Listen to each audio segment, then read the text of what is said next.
يا مساء الفرح والضحكة الحلوة. ازيكم يا احلى اطفال؟ انا ماما اسماء، وجيت لكم النهارده بحكايه جميله قوي من وقت القصه مع ماما اسماء. هنسافر بخيالنا ونعيش مع الابطال ونتعلم حاجات حلوه.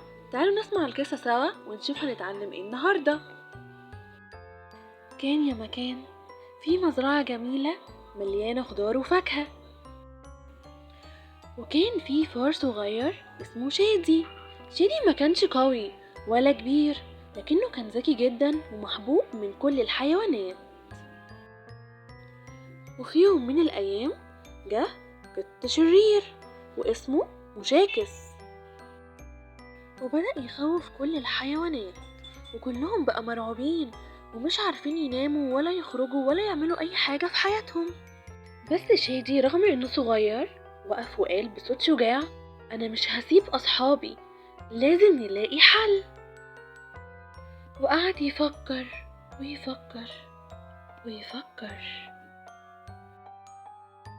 وقال للحيوانات: احنا مش لازم نستخدم القوة، احنا هنستخدم عقلنا.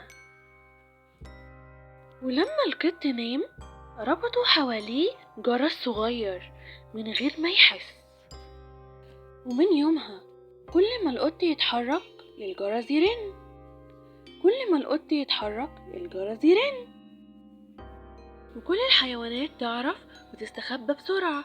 كل ما الجرس يرن الحيوانات تعرف ويستخبوا بسرعة.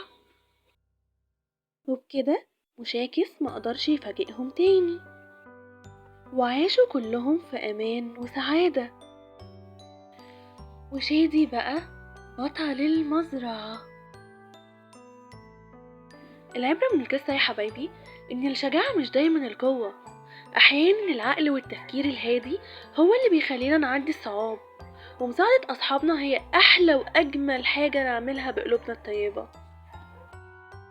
استنوني في قصة جديدة في وقت القصة مع ماما اسماء.